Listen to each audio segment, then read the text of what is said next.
자, 주일 말씀으로는 오늘이 욥기의 마지막입니다. 물론 우리가 수요일까지 나머지 부분들을 묵상하겠지만 주일 말씀으로는 오늘이 마지막이기 때문에 오늘 본문 말씀이 39장임에도 불구하고 반칙이지만 42장까지 욥기의 결론을 우리가 함께 좀 생각해 보도록 하겠습니다. 저는 개인적으로 여러분들 어떤지 모르겠지만 저는 개인적으로 이 욥기 말씀을 묵상하면서 하나님 앞에 너무 감사했어요. 그 감사한 이유가 지금 우리가 걸어가고 있는 이 길이 틀리지 않았구나라는 것을 확인받는 시간이었습니다. 왜 이런 생각을 하게 되었는지 여러분들과 이제 조금씩 나누도록 하겠습니다. 여러분, 우리가 묵상한 이 욥기의 내용을 보면 하나님께서 1장과 2장의 전제로 딱 못 박아 놓으신 것이 있어요. 욥은 의인이다. 욥은 의인이다. 이것을 욥기 시작에 하나님께서 전제로 놓고 그 다음에 말씀을 이어가십니다. 그런데 욥이 이유 없는 고난을 당했지요. 그리고 친구들은 그 욥에게 찾아와서 어떻게 했습니까? 자신이 알고 있는 이해의 범주 안에서 욥의 상황을 보니까 이것은 이유 없는 고난이 아니라 이유 있는 고난일 것이다 라고 생각한 거예요. 그래서 욥을 정죄하고 욥에게 그 마음 아프게 하는, 상처 주는 말들을 퍼붓게 되었습니다. 이 과정에서 욥이 가장 힘들었던 것은 억울함입니다. 그 억울함을 친구들이 조금 알아주기를 원했는데 친구들에게 돌아온 것은 비난이고 정죄였지요. 그 억울함을 하나님께 가져갔는데 하나님께서 그 억울함을 풀어주시기는커녕 침묵하셨습니다. 나이 많은 욥의 친구들도 욥을 정죄했고 나이 어린 엘리후도 욥을 정죄했습니다. 그런데 38장에 와서 하나님께서 갑자기 개입하시는 거예요. 이 일에. 여러분, 우리는 욥기를 읽으면서 하나님께서 방관자처럼 계신다라는 느낌을 받게 됩니다. 처음에 사탄과 그렇게 대화를 나누시고 사탄에게 욥에게 고난을 주도록 허락하시고 그 다음서부터는 하나님은 아무 일도 안 하시고 그냥 저 멀리서 욥을 지켜만 보고 계시는 것처럼 성경을 읽게 됩니다. 그런데 욥기를 읽는 우리 모두가 그렇게 느꼈고 또 이야기에 등장하는 욥 당사자도 그렇게 느낀 거예요. 근데 말씀을 끝까지 읽고 보니까 우리 모두가 틀렸습니다. 왜냐하면 38장에 하나님께서 그냥 개입하시는 것도 아니고 폭풍처럼 개입하십니다.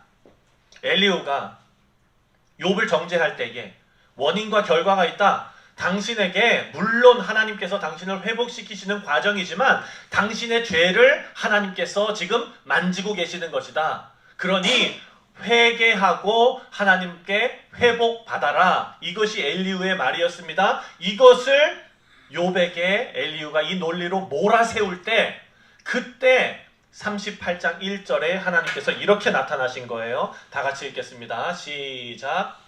그때에 여호와께서 폭풍우 가운데에서 욥에게 말씀하여 이르시되 아멘. 근데 여러분, 38장에 하나님께서 폭풍우 가운데 나타나셔서 그 다음서부터는 어떻게 하셨습니까? 욥에게 폭풍 질문을 쏟아 넣으시는 거예요. 욥이 하나님 앞에 불평하고 원망하지 않았습니까? 그 욥 앞에 하나님께서 폭풍 질문을 쏟아 놓으시는데 그 질문이 어디까지 이어지냐면요, 앞으로 39장, 40장, 41장 막 가는 거예요. 너무 오랫동안 하나님께서 열변을 토하세요. 그래서 이 말씀을 읽으면서 우리는 또 어떤 생각을 하게 되냐면 욥이 지금 혼나고 있구나. 하나님께서 창조 질서를 막 말씀하시면서 내가 이렇게 위대한 하나님인데 감히 너 따위가 나의 창조의 그 전능함에 반기를 들고 질문을 하고 그러느냐 이러면서 하나님께서 욥을 혼내시는 것 같아요. 근데 여러분, 그게 아니라는 것을 우리가 발견하게 됩니다. 3절 말씀을 보면 이렇게 나와 있어요. 3절, 38장 3절 시작. 너는 대장부처럼 허리를 묶고 내가 내게 묻는 것을 대답할지니라. 아멘. 이것은 참 의미심장한 부르심입니다. 만약에 여러분 제가 아까 말씀드린 것처럼 욥의 길을 꺾어놓고 아주 혼꾸녕을 내놓으려고 하나님께서 그 폭풍 가운데 나타나셨다면 3절에 이렇게 말씀하셔야 돼요. 너는 땅에 바짝 엎드려 허리를 묶고 내가 내게 묻는 것을 대답할지니라. 이게 더 맞지 않습니까? 근데 하나님께서는 욥에게 뭐라 그러셨어요? 너는 뭐처럼? 대장부처럼. 어깨 펴! 대장부처럼. 하나님께서 이렇게 말씀하신 거예요. 사랑하는 성도님들, 여기에서 욥을 향한 하나님의 마음에 대한 힌트를 우리가 얻을 수 있습니다. 38장에 하나님께서 등장하셨을 때 어떻게 나타나셨습니까? 하나님께서 폭풍 질문을 던지시면서 창조의 때를 말씀하시고 바다를 말씀하시고 천둥과 번개를 말씀하시고 별들을 말씀하시고 그리고 동물들에 대해서 말씀하셨어요. 오늘 본문에서도 산염소, 암사슴, 들나귀, 들소, 타조, 말, 하늘에 나는 매, 독수리 이런 것들을 39장에서 하나님께서 말씀하시거든요. 그리고 하나님의 결론은 뭐냐면은 하나님께서 이 모든 것을 다스리신다. 만물의 주관자가 되신다. 자, 하나님께서 하나님이 만물의 주관자 되신다는 것을 욥에게 말씀하시는 이유가 뭘까를 우리는 생각해야 되는 거예요. 자, 욥의 질문이 뭐였습니까, 여러분? 하나님 앞에 욥이 품고 있었던 내가 이걸 하나님 앞에 가져가야 되겠다 했던 핵심 질문은 이거예요. 하나님, 제가 고난당하고 있는데 이유가 없는 것 같거든요. 제가 이렇게 힘들고 고난당하고 있을 때 하나님 어디 계십니까? 이거였어요. 하나님 왜 나를 이렇게 고난 속에 버려두십니까? 왜 침묵하십니까? 나를 왜 쳐다보지 않으십니까? 이거예요. 만약에 하나님께서 욥이 이런 질문을 던졌을 때 어떤 답을 주셨더라면, 미리 좀 주셨더라면 욥이 고난을 겪어가는데 조금은 쉬웠을지 몰라요.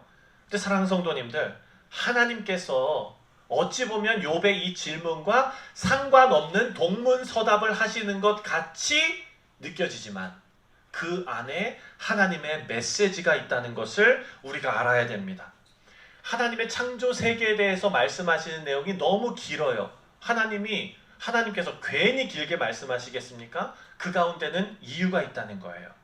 자, 하나님의 위대하심으로 욥이 얼마나 비천한 존재인지를 깨닫게 해주시기 위해서 그 일을 하신 것도 부분적으로는 맞아요. 하지만 그 일을 통해서 지금 가장 중요한 핵심 내용으로 가고 있어요. 그 내용이 뭐냐? 하나님께서는 오늘 본문 말씀을 보았을 때 산짐승들이 나오지 않습니까? 들소, 매, 여러분 매, 독수리 이런 거 길들여가지고 애완용으로 키우기도 요즘은 하지요. 하지만 이들은 본래 뭡니까? 야생동물들이에요. 그쵸? 그리고 하나님께서는 우주를 말씀하시고 하나님께서는 날씨를 말씀하셨습니다. 이 모든 것을 누가 주관하신다는 거예요? 하나님께서. 성경을 보면 여러분 오늘 저녁에 비 온대요. 비 많이 온대요. 그러니까 밤에 나가 다니지 마시고 따뜻하게 집에 계시고 김치전 해가지고 이렇게 잘 이렇게 하시고 날씨가 오늘 예배 시간에는 비가 안 오는데 저녁에 비가 와요. 이거 누가 하신 거예요? 이거 누가 하신 거예요? 과학이 한 겁니까? 구름이 한 겁니까? 성경적으로 보면 이거 누가 한 겁니까? 하나님께서 하신 거래요. 네. 여러분 밖에 나가다 보면은요 잡초가 이렇게 나 있지 않습니까? 우리는 종류가 많은 잡초들을 뭐라고 통틀어서 부릅니까? 잡초. 그렇죠? 잡초잖아요? 그런데 하나님의 눈에는 그게 뭐예요? 다 이름이 있을걸요? 네. 하나님의 눈에는 그게 다 귀하고 이름이 있는 거예요. 공중에 나는, 성경에 보니까 공중에 나는 새도 하나님께서 허락하지 않으시면 떨어지지 않는데요. 우리가 하찮게 여기는 잡초도 하나님께서 뽑지 않으시면 안 뽑히는 거예요. 그렇죠, 여러분? 사랑하는 성도님들, 날씨, 우주, 야생동물 이 모든 것이 누구의 다스림 안에 있는가? 그것이 하나님의 다스림 안에 있다는 거예요. 비가 오는 것도 우연이 아니고요. 우리가 하찮게 여기는 잡초도 이름 없는 잡초가 아닌 거예요. 하나님께서 다 아시는데 아침에 해가 떠오를 때 한 번도 빠지지 않고 해가 떠오릅니다. 그리고 그 해는 저녁 때 집니다. 이 모든 것도 하나님께서 자 기상하면서 불을 켜시고 자 잘 시간 하면서 불을 끄시는 것과 같이 모든 섭리가 모든 만물이 하나님의 섭리 가운데 이루어진다는 거예요. 하나님 바쁘시겠어요? 안 바쁘시겠어요? 여러분 어떻게 생각하십니까? 바쁘시겠어요? 안 바쁘시겠어요? 1년 4개달 다 하나님께서 주관하셔야 되는데 욥이 하나님께 이렇게 말하는 거예요. 하나님 도대체 어디 계십니까? 하나님께서는 욥에게 뭐라고 말씀하시는지 알아요? 내가 이 미물도 다 신경 쓰면서 내가 다 주관하고 있는데 너를 봐라. 너가 누구냐? 내 사랑하는 자녀다. 내가 어찌 너를 그냥 놔뒀겠느냐? 하나님의 설명이 이거예요, 여러분.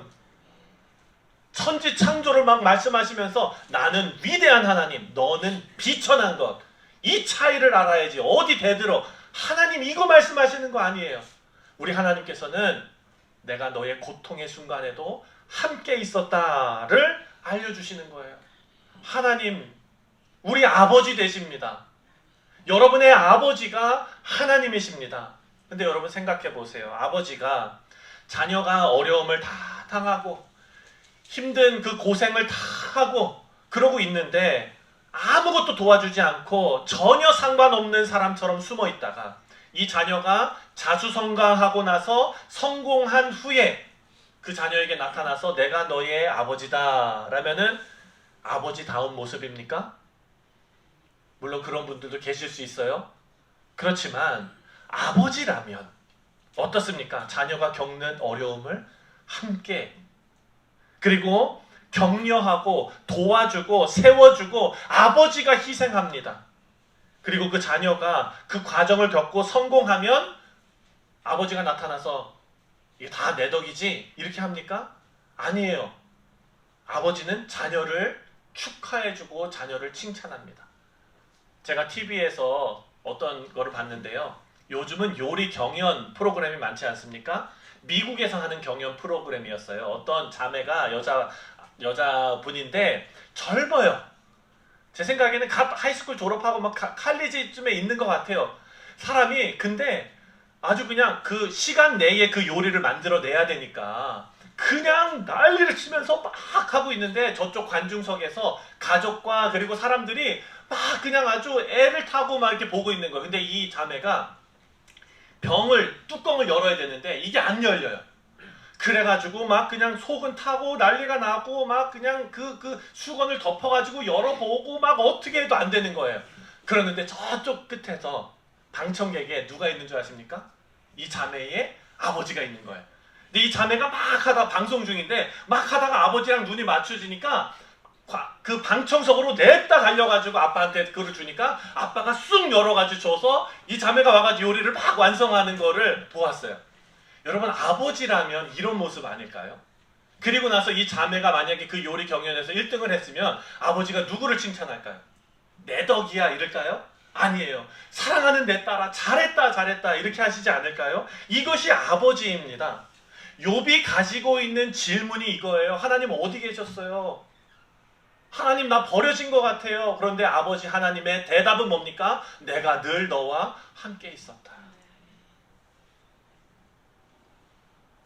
하나님 창조의 이 세계를 말씀하시면서 하나님 말씀하시고 싶으신 것이 그거예요. 저는 이 욥기 말씀을 묵상하면서 이 부분이 저에게는 너무나 큰 은혜가 되었습니다. 대장부처럼 담대하라는 거예요. 여러분 제가 별로 좋아하지는 않지만 한국 드라마에서 전형적인 그런 내용이 재벌집 이제 아들이 이제 대를 이어서 뭐 이런 거잖아요. 예. 근데 그 아들을 어디다 집어넣습니까? 공장에다 집어넣고 신입사원으로 집어넣습니다. 거기서 어려움을 막 겪어요. 거기서 막 불평하고 막 해요. 그럴 때 씬이 바뀌면서 회장님이 나타나가지고 자녀를 데리고 저쪽 큰 공장 부지에 산턱에 올라가가지고 여기를 바라봐라. 수많은 사람들이 여기에서 일을 할 것이고 너가 여기에서 이 사람들을 위해서 열심히 해야 된다. 지금 하나님이 어찌 보면 욥을 데려다가 그 모습을 보여주시는 거예요. 욥, 너는 지금 고통당하고 그 고통만 없어지면 되는 인생이 아니야. 창조 질서 가운데 하나님께서 우리를 어떻게 세우셨습니까? 하나님보다 못하게 하시고 만물보다 높이 올리신 우리 인간들 아닙니까? 여러분, 하나님께서 욥을 대장부로 부르셨는데 창세기에 보면은 하나님께서 인간을 창조하셨을 때 세상 모든 만물을 다 창조하시고 인간을 뭐 하는 사람으로 세우셨습니까? 다스리는 자로 세우셨죠. 다스리는 자. 하나님께서는요, 우리를 다스리는 자로 세우셨어요. 하나님이 말씀하시는 창조 피조물들, 우리 이제 내일 말씀과 그 다음 말씀 보면은요, 재밌는 동물들이 많이 나와요. 네, 하마도 나오고요. 그리고 악어도 나옵니다. 리워야단이라고 부르는 악어가 나오고요. 네, 베네봇이라고 나오는 하마가 등장해요. 여러분, 이런 것들 하나님께서 왜 굳이 설명을 하실까? 하마하고 여러분하고 1대1로 싸우면 누가 이길까요? 누가 이길까요, 여러분? 하마가 이깁니다. 절대 트라이 해보시면 안 돼요. 악어하고 여러분하고 1대1로 싸우면 누가 이깁니까? 악어가 이겨요. 그런데 여러분이 살아남고 동물원 가가지고 악어를 보고 동물원 가서 하마를 볼 수 있는 이유가 뭡니까? 하나님께서 우리를 다스리는 자로 세워주셨기 때문이에요. 1대1로 싸우면 다 져요. 그런데 하나님께서 그렇게 우리를 존귀한 위치로 세우셨어요. 하나님의 형상대로 만드셨다는 거예요. 그래서 우리는 하나님 앞에 이 세상에서 특별한 존재입니다. 우리는 너무나 특별한 존재입니다. 다시 말해서 하나님께서 이 특별한 존재인 욥에게 너는 땅바닥에 무릎 꿇고 나의 질문에 답해라가 아니라 대장부처럼 어깨 피고 내가 묻는 질문에 대답해 보아라. 이것은요, 하나님께서 너의 위치를 알아야 된다, 이 말씀이에요. 하나님의 마음을 알아야 합니다. 이유 없이 고난받는 우리의 인생 속에 하나님께서 가지고 계시는 마음을 알아야 합니다. 우리는 단순히 고난과 고통을 빨리 없애고 우리가 원하는 모습으로 빨리 돌아가는 것이 인생의 목적인 사람들이 아니라는 거예요. 그것이 목적인 사람들이 있었어요. 누굽니까? 욥의 친구들이죠. 그러니까 욥한테 뭐래요? 원인과 결과가 있다는 거예요. 욥이 잘 됐을 때는 하나님께서 복 주신 것이고, 욥이 잘못했을 때는, 욥이 고난을 당할 때는 욥이 죄를 진 것이고, 요 사고 안에서밖에는 판단을 못해요. 그런데 많은 그리스도인들 중에서, 심지어는 우리 가운데에서도 혹시 이런 모습이 있지 않을까요?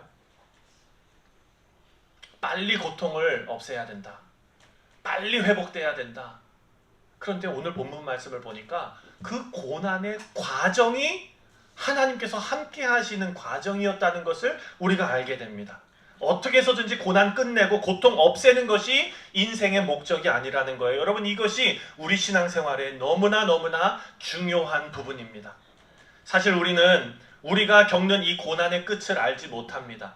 욥기를 묵상하면서 3장, 4장, 5장 쭉 가면서 여러분 얼마나 힘드셨어요. 그런데 우리 알고 있잖아요. 42장 가면 욥이 어떻게 됩니까? 다 회복받잖아요. 갑절로 하나님께서 은혜 주시잖아요. 그것을, 인생의 스토리를 다 알기 때문에 읽어갈 수 있어요. 그런데 여러분의 인생의 스토리를 여러분 아십니까? 여러분 가지고 있는 그 고난의 끝이 어딘지 아시겠어요? 50살 되면 끝납니까? 60살 되면 끝납니까? 사랑하는 성도님들, 우리 인생에 누구나 다 가지고 있는 가시와 같은 고난이 있어요. 저희 가정에도 정말 하나님 앞에 기도하면서 정말 마음 아프게 하는 그런 기도의 제목들이 있지요. 여러분들께도 마찬가지일 거예요. 여러분 인생 가운데 누구에게도 말 못할, 하나님 앞에만 가지고 나갈 수 있는 그런 기도의 제목들이 분명히 있을 것입니다. 그런데 여러분, 그것의 끝이 보이십니까? 언제 어느 정도에서 하나님께서 멈춰 주실지 우리는 알 수가 없다는 거예요. 사랑하는 성도님들, 제가 전에도 한번 예화로 말씀드렸던 이화여대의 이지선 교수님을 다시 한번 생각하게 됩니다.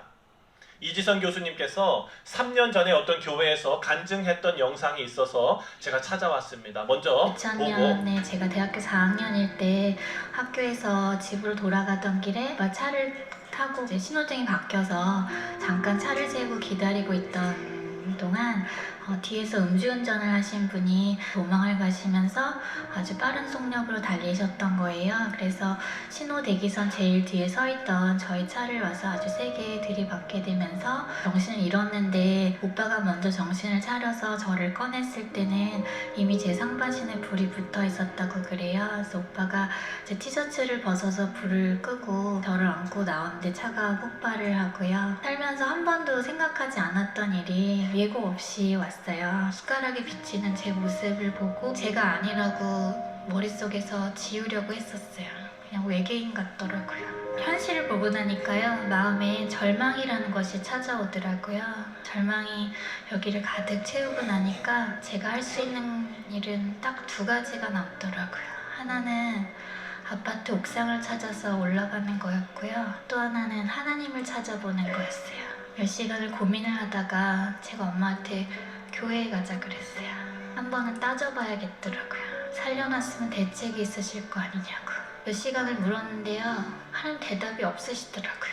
그 다음날 예배에 왔는데요, 제가 함께하던 성가대가 앞에서 멋지게 찬양을 하고 있는데 찬양도 부르고 싶지도 않고요, 목사님 설교 귀에 안 들어오더라고요. 나한테 이렇게 엄청난 일이 일어났는데 그 계획을 놔두지 말면 한 번 더 살아볼 수 있지 않겠냐고. 저희 목사님이 제가 부르지도 않았는데 제 옆에 오시는 거예요. 저를 안아주시면서 사랑하는 딸아 하고 시작되는 기도였어요. 저조차도 저를 사랑할 수 없을 것 같은 그런 모습을 하고 있는 저에게 하나님 사랑한다고 고백하시는 거예요. 2가지 약속을 하셨어요. 너를 세상 가운데 반드시 다시 세우겠다고. 병들고 힘들고 약한 자들에게 희망의 메시지가 되게 할 거라고 말도 안 되는 얘기를 하시는데요. 나는 할 수 없는 일이지만 성경 속에 살아계신다고 말씀하셨던 그분이 진짜로 지금도 살아있다면 그분이라면 하실 수도 있을 것 같은 제 믿음이 생기는 거예요. 한때 깨어져서 산산조각이 난 듯던 그릇이지만 예수님께서 그 조각을 다시 다 주셔서 저라는 그릇을 다시 만들어 주셨어요.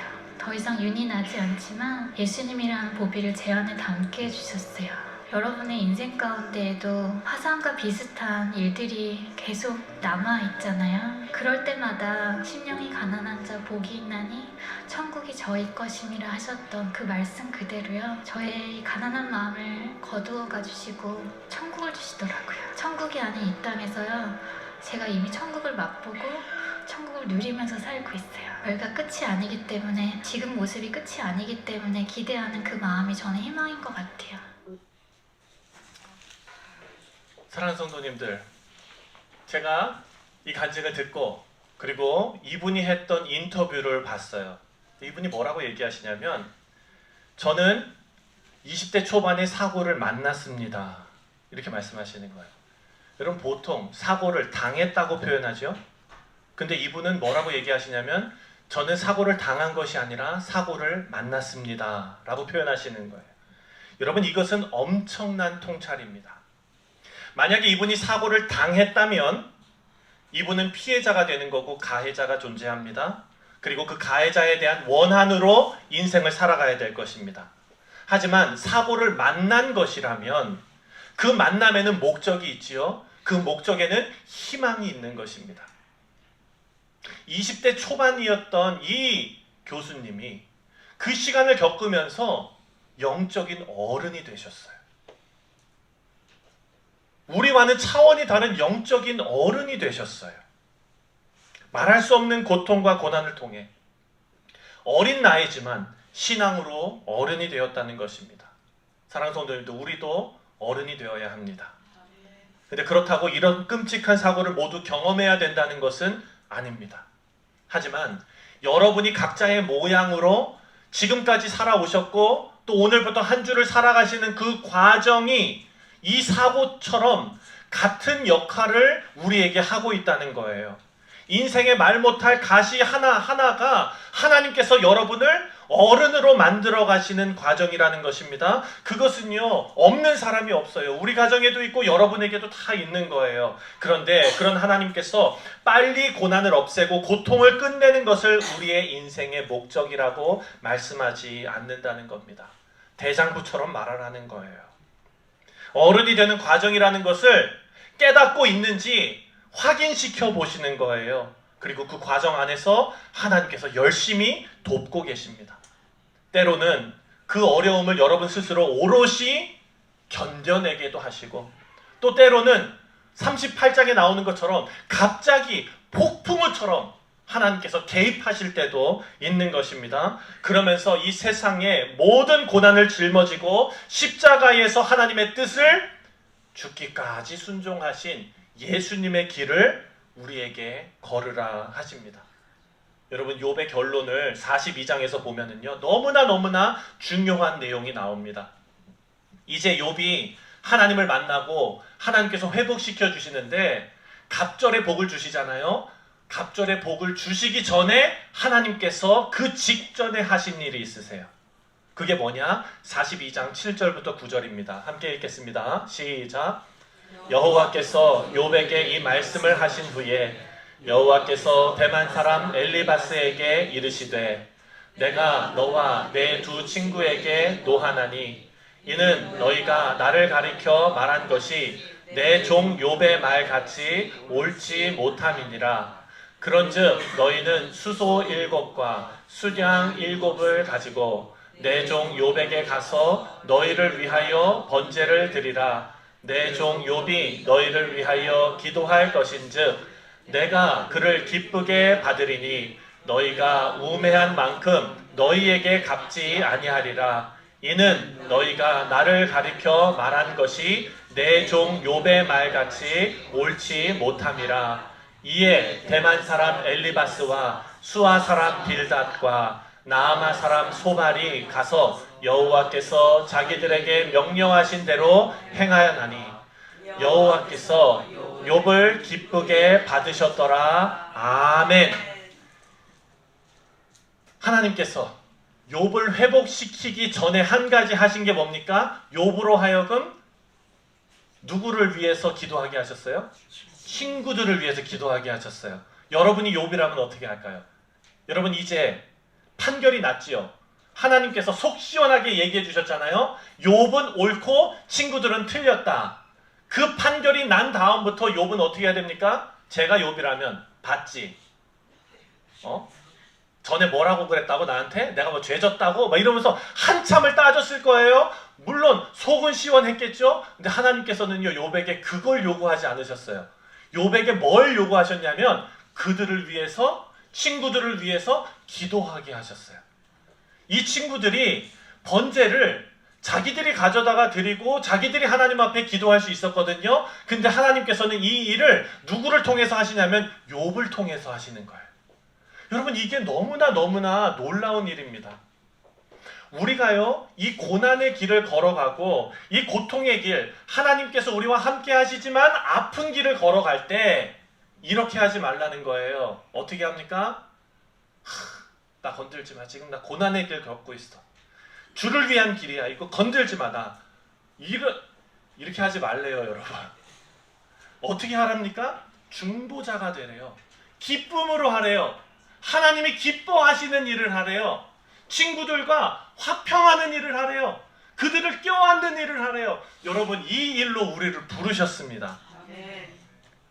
이 일이 있은 다음에 욥은 어마어마한 복을 받습니다. 우리 사랑하는 성도님들, 대장부로 우리를 부르셨고 중보자로 부르셨고 청지기로 우리를 부르셨습니다. 우리의 사명을 하나님께서 발견하게 하셨어요. 그 사명이 뭐냐? 고난을 빨리 없애는 그런 1차원적인 신앙생활이 아니라 하나님의 기품을 인정하고 그 기품 가운데, 고통 가운데서도 나와 함께 하시는 하나님을 생각하면서 하나님의 마음을 품고 억울함을 인내하고 고통을 견뎌내는 그 길을 걸어가기를 원하시는 거예요. 그런데 그 길을 인상 쓰면서 신경질 내면서 걸어가는 것이 아니라 웃으면서 품어주면서 하나님의 마음을 전하면서 걸어가기를 원하십니다. 우리 사랑하는 성도님들, 우리가 알 수도 없고 느낄 수도 없는 그 시간에 만물의 주관자 되시는 하나님께서 성실함으로 여러분의 삶에 함께 하심을 믿습니다. 이번 한 주도 성령께서 인도하시는 이 신앙의 길을 성실하게 살아내시는 우리 모두가 되시기를 주님의 이름으로 축원드립니다. 기도하겠습니다.